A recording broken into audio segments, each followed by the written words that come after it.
জয় মা কালী, জয় বাবা শনিদেব, জয় বাবা ভোলেনাথ। তো নমস্কার বন্ধুরা, আজকে আমরা আলোচনা করতে চলেছি এই মেষ রাশি বা লগ্নের জাতক জাতিকাদের এই এপ্রিল মাসের প্রথম সপ্তাহটা কেমন যাবে, আদৌ কি ভালো কাটবে এই মেষ রাশি বা লগ্নের জাতক জাতিকাদের এই সময়টা, নাকি বিগত বছরগুলির মতো এই এপ্রিল মাসের প্রথম সপ্তাহটাও খারাপই কাটবে। সব কিছুই বলতে চলেছি আজকের এই ভিডিওটিতে। তার সাথেও একটা বড় কথা এই ভিডিওর মাধ্যমে আপনাদের বলবো, এই মেষ রাশি বা লগ্নের জাতক জাতিকাদের যেটা অত্যন্ত গুরুত্বপূর্ণ, সেটা হলো এই 29শে মার্চ 2025 শনিদেব মীন রাশিতে প্রবেশ করে রাহুর সঙ্গে জুটি তৈরি করবে। সেই শনি ও রাহুর জুটিকে কিন্তু একসঙ্গে জ্যোতিষশাস্ত্র অনুসারে বিনাশকারী জুটি হিসাবে মানা হয়। বিনাশকারী শব্দটা শুনেই আপনারা বুঝতে পারছেন যে এটা খুব ভালো একটা জিনিস নয়। এই শনি ও রাহুর জুটিকে কিন্তু একসাথে বলা হয় পিশাচ যোগ।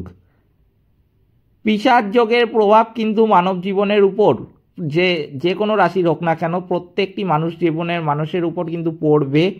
তবে এক্ষেত্রে পিশাচ যোগের হাত থেকে মুক্তি পাওয়ার জন্য আমি কতগুলো আপনাদের টোটকা বলে দেব এই ভিডিওর মাধ্যমে, যেগুলো মেনে চললে কিন্তু পিশাচ যোগের হাত থেকে আপনারা মুক্তি পাবেন অনেকটাই। তাই জন্য অবশ্যই ভিডিওটিতে আমি বলবো একটি লাইক, শেয়ার এবং চ্যানেলটিকে সাবস্ক্রাইব করে আমাদের পাশে দাঁড়াতে ভুলবেন না। এবং কমেন্ট বক্সে কিন্তু অবশ্যই জানাবেন জয় মা কালী। মা দক্ষিণা কালী কিন্তু আপনাদের সমস্ত বিপদ ও দুঃখের হাত থেকে রক্ষা করবেন। তো চলুন আজকের ভিডিওটা শুরু করা যাক। এই মেষ রাশি বা লগ্নের জাতক জাতিকারা একটু উগ্র ও ডিসিশন মেকিংয়ের ক্ষেত্রে কিন্তু হঠকারিতা সবসময় প্রদর্শন করেন। আমি কিন্তু যেটা বলবো যে একদমই করা উচিত নয়। বিগত দিনে এই মেষ রাশি বা লগ্নের জাতক জাতিকাদের মধ্যে অনেকে আছেন যারা নিজের ভুল আজকে বুঝতে পাচ্ছেন, কদিন আগে বুঝতে পেরেছেন যে এই হঠকারী ডিসিশন যে ভালো নয়, কিন্তু আমি বলবো সবাই কিন্তু এখনও বোঝেননি। তাই জন্য যারা বোঝেননি তাদের উদ্দেশ্যে বলছি, অবশ্যই এই হঠকারী ডিসিশন আপনারা ত্যাগ করুন। বিগত দিনে আপনারা যে হঠকারী ডিসিশন নিয়েছেন সেটা কিন্তু আগামী দিনে আপনাকে বিপদে ফেলবেই। তাই জন্য অবশ্যই আগামী দিনে আপনাকে এটা মাথায় রাখতে হবে যে হঠকারী ডিসিশন নেওয়া একদমই উচিত নয়। হঠকারী ডিসিশন থেকে যতটা পারবেন দূর থাকবেন, তবেই কিন্তু আপনার জীবনে মঙ্গল হবে। এরা কিন্তু আবার অন্যদিকে দেখা যায় যে প্রচণ্ড পরিশ্রমী হয়, কিছুটা বিলাসী, কিন্তু অতিরিক্ত বিলাসিতা কিন্তু এদের মধ্যে লক্ষ্য করা যায় না। খুব দায়িত্ববান প্রকৃতির হয় এই মেষ রাশি বা লগ্নের জাতক জাতিকারা। যে কোনো কাজের ক্ষেত্রে পিছিয়ে না এসে বরং সামনে থেকে কিন্তু মোকাবিলা করে এই মেষ রাশি বা লগ্নের জাতক জাতিকারা। এই মেষ রাশি বা লগ্নের জাতক জাতিকারা কিন্তু প্রচণ্ড সাহসী হয় এবং নিজের সিদ্ধান্তের সর্বদা অটল থাকেন। 2025 সালে 29শে মার্চ শনিদেব মীন রাশিতে প্রবেশ করে রাহুর সঙ্গে যে জুটি তৈরি করেছেন, তার ফলে কিন্তু 12টি যে রাশি আছে রাশিচক্রে, তার মধ্যে বহু রাশির যেমন কষ্টের মধ্যে দিন কাটবে, একটু সতর্ক থাকতে হবে বলে আমার মনে হয়। সব জিনিসে কিন্তু তারা সেরকমভাবে লাভটা দেখতে পাবেন না। আবার অপরদিকে এমন কিছু রাশি আছে কিন্তু যারা এই শনি ও রাহুর জুটির প্রভাবে অত্যন্ত বেশি লাভজনক হবে। এই মেষ রাশি বা লগ্নের জাতক জাতিকারা হলো কিন্তু তাদের মধ্যে একটা অন্যতম রাশি। এই মেষ রাশি বা লগ্নের জাতক জাতিকারা কিন্তু এই এপ্রিল মাসের প্রথম সপ্তাহে বিশেষ করে আমি বলবো অত্যন্ত ভালো ফল লক্ষ্য করতে পারবেন। এই সময় কিন্তু বিশেষ করে যে সমস্ত মেষ রাশি বা লগ্নের জাতক জাতিকাদের আমি বলবো যে 2020 থেকে 2024 সাল ভালো যায়নি, অত্যন্ত কষ্টের মধ্যে দিয়ে তাদের জীবন অতিবাহিত হয়েছে। বিভিন্ন দিক থেকে সেটা হতে পারে শারীরিক, মানসিক, আর্থিক, বৈবাহিক, সমস্ত দিক থেকেই সেই রকম কষ্ট তাদের জীবনে লেগেই ছিল।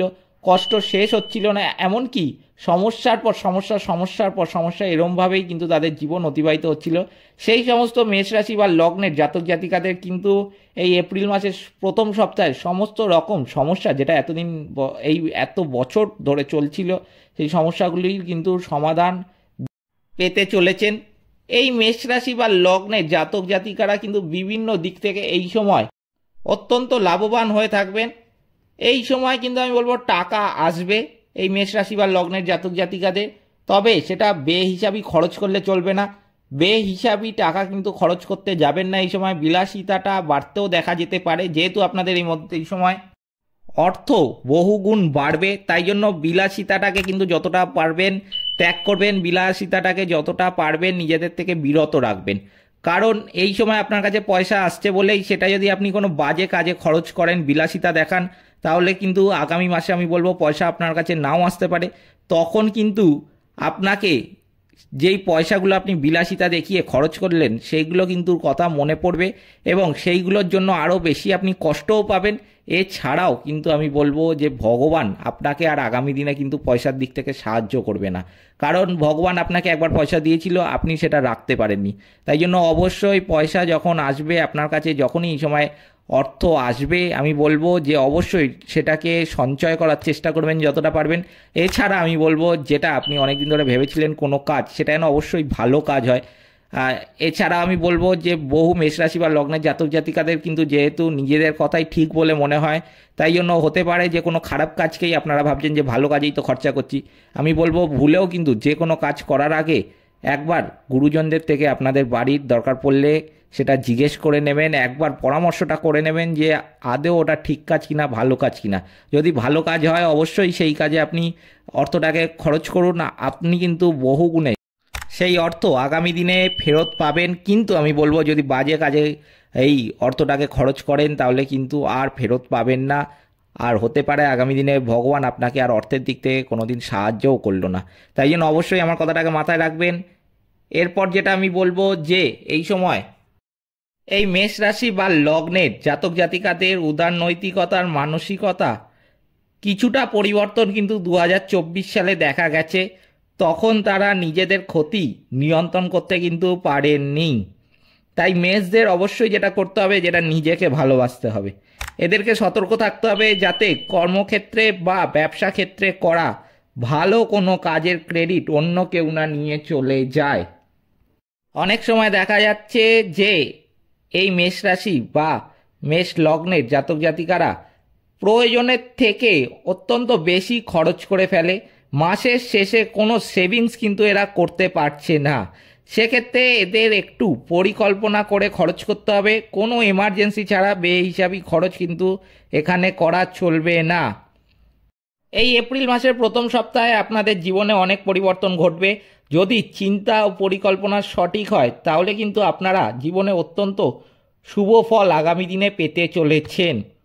আরেকটা যেটা মারাত্মক দিক লক্ষ্য করা যাচ্ছে এই মেষ রাশি বা লগ্নের জাতক জাতিকাদের, সেটা হলো এরা নিজেদের গোপন বিষয়গুলো সহজে প্রকাশ করে ফেলে এবং এর জন্য কিন্তু অন্য বিপদের সম্মুখীন হতে হয় এদেরকে। তাই যতটা সম্ভব আমি বলবো নিজেদের গোপন বিষয়গুলো অন্যদের সাথে শেয়ার করতে যাবেন না। এই বিপদগুলি কিন্তু মেষ রাশি বা লগ্নের জাতক জাতিকাদের জীবনে 2024 সালে বেশ ভালো মতো প্রভাব ফেলেছে। তাই জন্য বলবো এই জিনিসগুলি যদি না বদলান তাহলে কিন্তু আরও অনেক সমস্যার সম্মুখীন হতে হবে। এই সমস্যাগুলি আমি আপনাদের বলছি তার কারণ আপনার জীবনের সমস্যাগুলি যদি আগে থেকেই আপনি জেনে যান তাহলে তার সমাধান করা কিন্তু আপনাদের কাছে অত্যন্ত সহজ হয়ে যাবে। তাই জন্য আমি অত্যন্ত সহজ সরল ভাষায় আপনাদের কাছে আপনাদের সমস্যাগুলো তুলে ধরি।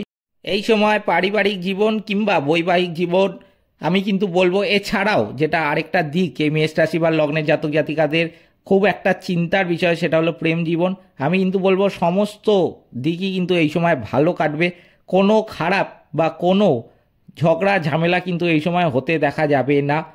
তবে আরেকটা কথা বলবো যে এই মেষ রাশি বা লগ্নের জাতক জাতিকাদের রেগে গিয়ে বা রাগের বশে কোনো সিদ্ধান্ত একদমই নেওয়া উচিত নয়। বহু সিদ্ধান্ত আছে যেটা বিগত বছরগুলিতে এই মেষ রাশি বা লগ্নের জাতক জাতিকারা নিয়েছেন রাগের বশে। সেই সিদ্ধান্ত তারপরে কিন্তু কিছুদিন পরই তারা বুঝতে পেরেছেন যে সেই সিদ্ধান্ত যেটা নিয়েছিলেন সেটা একদমই ভুল ছিল।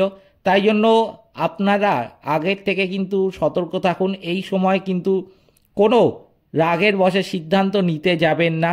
এই সময় এই ক্ষেত্রে কিন্তু আপনাদের অত্যন্ত সতর্কতা অবলম্বন করতে হবে। এবার আমি বলি সেই সমস্ত মেষ রাশি বা লগ্নের জাতক জাতিকাদের কথা যাদের জীবনে নেগেটিভিটির পরিমাণটা বেশি, কোনো কাজ ধরলে তারা সফল করতে পারে না, কোনো কাজেই তারা হাত দিক না কেন তারা অসফল হয়। এছাড়া তারা বিভিন্ন দিক থেকে, যেমন শারীরিক, আর্থিক, বৈবাহিক বিভিন্ন দিক থেকে কিন্তু কষ্টের সম্মুখীন হতে হয় তাদেরকে। বিভিন্ন রকমের কষ্ট তাদের ছেড়ে যায় না। বিভিন্ন দিক থেকে কিন্তু সব সময় তাদেরকে সমস্যার সম্মুখীন হতে হয়। এটা শুধু কোনো পার্টিকুলার বছর নেই যে 2020 থেকে 2024 সাল অবধি খারাপ গেছে, কিংবা 2018 থেকে 2020 অবধি খারাপ গেছে, এরকম কিন্তু কোনো ব্যাপার নয়। জীবনের অধিকাংশ সময় কিন্তু এদের খারাপ কাটে। সেই সমস্ত জাতক জাতিকাদের উদ্দেশ্যে আমি কটা টোটকা বলছি, যেগুলো মেনে চলুন, যেগুলো মানলে আপনাদের জীবনে যে নেগেটিভিটি আছে সেই নেগেটিভিটিগুলো কেটে যাবে, আর আপনারা জীবনে যাই কাজ করুক না কেন তাই কাজে কিন্তু সফল হবেন। প্রত্যেক কাজ আপনার করতেও ইচ্ছা হবে। এছাড়াও আপনার জীবনে কিন্তু কোনো রকম সমস্যা সেরকমভাবে স্পর্শ করতে পারবে না। তাই জন্য আমি বলবো অবশ্যই এই টোটকাগুলো মানুন যদি আপনারা জীবনের সফলতা দেখতে চান। তো প্রথমেই যেটা করতে হবে এই মেষ রাশি বা লগ্নের জাতক জাতিকাদের, সেটা হলো সূর্যদেবকে জল অর্পণ করতে হবে। পশু পাখিদের খাওয়ানো কিন্তু অত্যন্ত গুরুত্বপূর্ণ এই মেষ রাশি বা লগ্নের জাতক জাতিকাদের, কারণ পশু পাখিকে খাওয়ালে কিন্তু শনিদেব খুশি হন।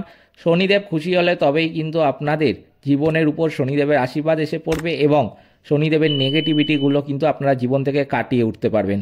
আপনি দৈনন্দিন জীবনে যা ইচ্ছা খাওয়াতে পারেন, ভাত, রুটি, বিস্কুট, যা ইচ্ছা আপনার হলো খাওয়ালেন। আপনি যদি প্রতিদিন দুবেলা করে তাদেরকে খাবার খাওয়াতে পারেন আমি বলবো অত্যন্ত মঙ্গল। যদি দুবেলা সামর্থ্য না হয় আমি বলবো একবেলা খাবার খাওয়ান, কিন্তু যতটা সামর্থ্য আপনি ততটা খাবার খাওয়াবেন, তাতেও কিন্তু শনিদেব খুশি হবে। কিন্তু খাবার আপনাকে কিন্তু খাওয়াতে হবে যদি শনিদেবের নেগেটিভিটি আপনার জীবনে বেশি হয়। তাই জন্য নেগেটিভিটি কাটানোর জন্য অবশ্যই পশু পাখিকে কিন্তু খাওয়াতে হবে, এটা মাথায় রাখবেন। এরপর যেটা বলবো যে শনিবার দিন অবশ্যই কিন্তু নিরামিষ খাবেন। বহু মেষ রাশি বা লগ্নের জাতক জাতিকা আছেন যে শনিবার দিন সকালে নিরামিষ খেলাম আর রাত্রে আমিষ খেয়ে নিলাম। আমি বললাম তাতে কিন্তু কোনো লাভ হবে না। সুতরাং লাভ হবে এমন কোনো কাজ করুন জীবনে, তাহলে কিন্তু আপনাদের জীবনে সফলতা আসবে। সকালবেলা, রাত্রিবেলা যতবারই আপনি খাবার খান না কেন শনিবার দিন অবশ্যই নিরামিষ খাদ্য গ্রহণ করবেন। আমিষ খেতে যাবেন না। ঘরে বাইরে যেখানেই থাকুন নিরামিষ কিন্তু অবশ্যই খাবেন, এটা মাথায় রাখতে হবে। এরপর আমি বলবো যেটা এই সময় করা অত্যন্ত গুরুত্বপূর্ণ, বিশেষ করে আমি বলবো যে এই ভিডিওটা আপনাদের উদ্দেশ্যে আমি মার্চ মাসের শুরুতেই বানিয়ে দিচ্ছি, কারণ আপনাদের কাছে ভিডিওটা পৌঁছাতেও ইউটিউবের পক্ষ থেকে সময় লাগবে। তাই জন্য আমি বলবো আপনারা যবেই এটা দেখুন না কেন প্রত্যেক রাশির বা লগ্নের জাতক জাতিকাদের এই কাজটা কিন্তু এই সময় করতে হবে, যেগুলো এখন বলতে চলেছি। কারণ শনি ও রাহুর নেগেটিভিটি, বিশেষ করে যেটা পিশাচযোগ সৃষ্টি হচ্ছে, সেটা কিন্তু অত্যন্ত মারাত্মক একটা দিক। সেই মারাত্মক দিকের ফলে কিন্তু যে কোনো রাশির লোক হোক না কেন তারা কিন্তু এই মানব জীবনের উপর সেই রাশির প্রভাব এসে পড়বে এবং তারা কিন্তু অত্যন্ত সমস্যার সম্মুখীনও হতে পারে আগামী বছরে। তাই জন্য আপনাদের এটা মাথায় রাখতে হবে। আপনারা দেখলে ভিডিওটা কিন্তু অবশ্যই আপনাদের কাছের যে যারা লোক আছে, যাকে আপনি পছন্দ করেন বা যাদের আপনি মঙ্গল কামনা করেন, আমি বলবো তাদের উদ্দেশ্যে অবশ্যই ভিডিওটা শেয়ার করে দিন, কিংবা আপনি আমার কথাগুলো তাদেরকে পৌঁছেও দিতে পারেন যে এই সমস্ত কাজগুলো করতেই হবে। বিশেষ করে আমি বলবো যদি মার্চ মাসের শুরুতে তো বানিয়ে দিচ্ছি আমি ভিডিওটা, আপনি মার্চ মাসের মধ্যবর্তী সময় থেকে যদি করতে পারেন অত্যন্ত মঙ্গল। যদি মার্চ মাসের শেষের দিক থেকেও এই কাজগুলো করা শুরু করে দেন তাও ভালো। এপ্রিল মাসে কিন্তু আপনাদের এই সমস্ত কাজ করতেই হবে। তাই জন্য আমি বলতে চাইছি যে যত তাড়াতাড়ি কাজগুলো করতে পারবেন তত তাড়াতাড়ি কিন্তু আপনারা জীবনের সফলতাটা দেখতে পাবেন। আর পিশাচ যোগ কিন্তু এই সময় আপনাদের স্পর্শ করতে হবে না। এই পিশাচ যোগ কাটানোর জন্য যেগুলো আপনাদের করতে হবে, যে শনিদেব ও রাহুর যে বীজ মন্ত্র আছে সেটা কিন্তু পাঠ করতে হবে। অন্ধজনকে কিন্তু এই সময় খাবার খাওয়াবেন। অন্ধজন যদি আমি বলবো যে আপনি অফিসে বা আপনি দৈনন্দিন জীবনে ব্যবসায় কোথাও যাচ্ছেন, আপনি রাস্তায় অন্ধজন দেখতে পেলেন, সেই সময় আমি বলবো অবশ্যই দাঁড়িয়ে থেকে সেই অন্ধ ব্যক্তিকে কিন্তু খাবার খাওয়াবেন। এই সময় অন্ধজন দেখা কিন্তু আমি বলবো ভগবান দেখার থেকে কম কিছু নয়। তাই জন্য অবশ্যই এই সময় অন্ধজনকে খাবার খাওয়াবেন, এটা কিন্তু অত্যন্ত শুভ ফল দেবে আপনাদের। আর পিশাচ যোগের হাত থেকেও কিন্তু অনেকটাই রেহাই দেবে আপনাদের। হনুমান চল্লিশা পাঠ করতে পারেন। কুকুরকে কিন্তু অবশ্যই এই সময় রুটি খাওয়াবেন। কুকুরকে রুটি খাওয়াবেন, পারলে দুবেলা রুটি খাওয়াবেন। কিন্তু যদি আমি বলবো যে বহু মানুষ আছে যাদের সামর্থ্য হয় না দুবেলা খাওয়ানোর, আমি বলবো সেক্ষেত্রে একবেলা কুকুরকে রুটি খাওয়ান, তাও ভালো। কিন্তু কুকুরকে রুটি এই সময় কিন্তু খাওয়াতেই হবে। পিশাচ যোগ দূর করার জন্য আমি বলবো তিল, লোহা, সর্ষের তেল, কালো কাপড়, চামড়ার জুতো ইত্যাদি কিন্তু দান করবেন। এমন নয় যে এইগুলো বললাম বলে যে চামড়ার জুতো বলেছি তাই বলে ব্র্যান্ডেড জুতো দান করলেন, তা কিন্তু বলছি না আমি। চামড়ার জুতো দেবেন, কম দামেরও দিতে পারেন, তাতে কোনো বড় কথা নয়, কিন্তু কম দামি হলেও আমি বলবো যে চামড়ার জুতো যেন সেটা হয়। অবশ্যই এটা মাথায় রাখতে হবে। এরপর যেটা খুব গুরুত্বপূর্ণ একটা কাজ এই পিশাচ যোগের হাত থেকে মুক্তি পাওয়ার জন্য, সেটা হলো অমাবস্যার দিন সূর্যাস্তের সময় প্রবাহমান জলে একটা নারকেল ভাসিয়ে দেবেন। এতে কিন্তু অনেকটাই আপনি এই পিশাচ যোগের হাত থেকে মুক্তি পাবেন।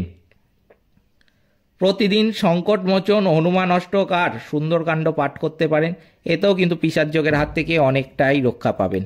এগুলো মেনে চলুন। অবশ্যই এপ্রিল মাস কিন্তু তবেই আপনাদের শুভ হবে, নইলে কিন্তু বহু এমন রাশি আছে, শুধু মেষ রাশির কথা বলছি না, মেষ রাশির ক্ষেত্রে কিন্তু এই পিশাচ যোগ একটা ভালো ফল দেবে।